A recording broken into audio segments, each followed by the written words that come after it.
As the final bell rang on the last day of school, the halls of Lincoln High School echoed with the excited chatter of students. Lockers slammed shut, backpacks were slung over shoulders, and plans for the summer were eagerly shared. But for Emily, the excitement was tinged with sadness.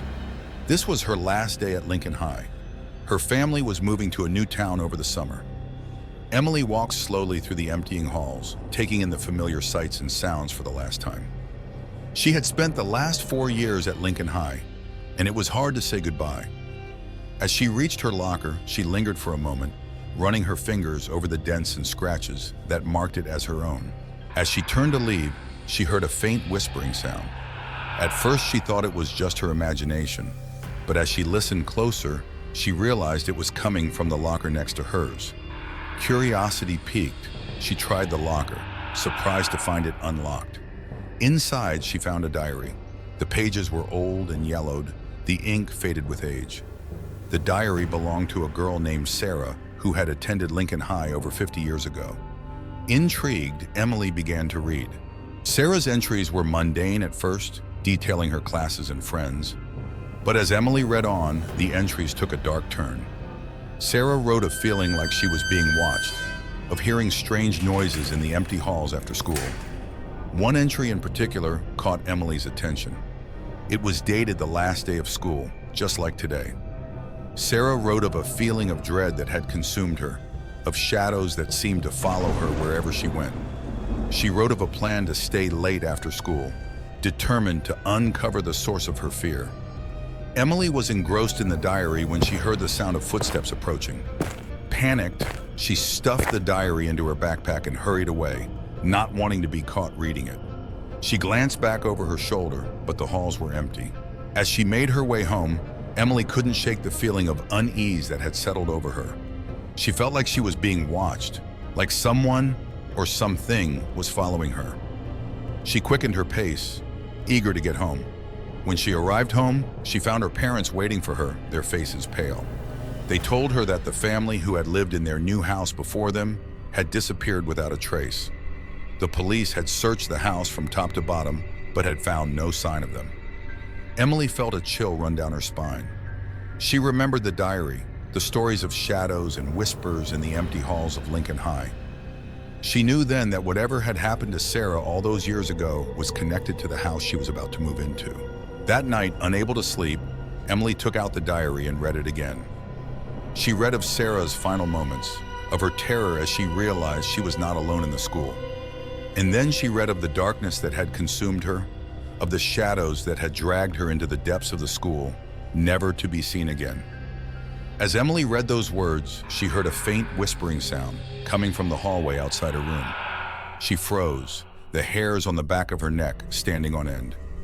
She knew then that she was not alone, that whatever had taken Sarah all those years ago was now after her. Terrified, Emily crept to her bedroom door and peeked out into the hallway. What she saw made her blood run cold.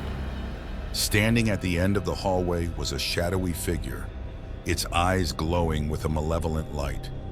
It beckoned to her, its voice a chilling whisper in the darkness.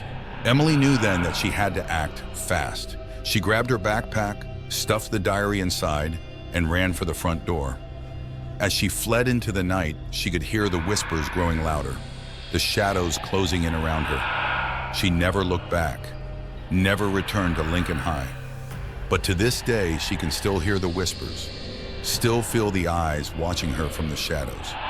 And she knows that whatever took Sarah all those years ago is still out there, waiting for its next victim.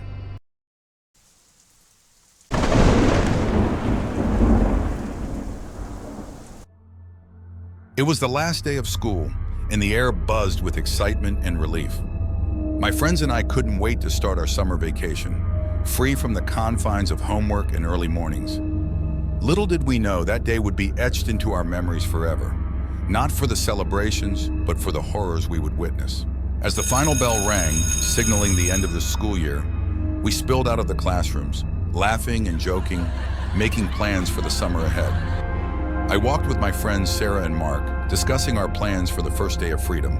But as we walked home, the atmosphere shifted. The sky darkened and a cold wind blew through the streets, sending a shiver down my spine. I tried to shake off the feeling, but it lingered, a sense of foreboding that I couldn't ignore. When I arrived home, I found my parents waiting for me, their faces grave. They told me there had been an accident at school, a fire that had broken out during the final assembly. My heart sank as I realized what they were saying. I turned on the news and my worst fears were confirmed. The school was engulfed in flames, smoke billowing from the windows. I felt sick to my stomach, thinking of my classmates and teachers still inside. Without thinking, I rushed back to the school, desperate to help in any way I could. When I arrived, the scene was chaos. Firefighters were battling the blaze, trying to rescue those trapped inside. I joined a group of students who had escaped, comforting each other as we waited for news. Hours passed, but there was no word on our friends. The fear and uncertainty weighed heavily on us, each minute feeling like an eternity. Finally, late into the night, a firefighter approached us, his expression grim. He told us they had found several bodies in the wreckage, including some of our classmates. The news hit me like a ton of bricks, the reality of the situation sinking in. My friends were gone, and our lives would never be the same. The days that followed were a blur of grief and sadness. We attended funerals and memorials, trying to make sense of the senseless tragedy. The last day of school, which was supposed to be a day of celebration, had become a day of mourning. As I look back on that day, I can't help but wonder what could have been done differently. Could the fire have been prevented? Could more lives have been saved? The questions haunt me, a constant reminder of the fragility of life. The last day of school will forever be etched into my memory, a day of loss and sorrow that changed me in ways I never could have imagined.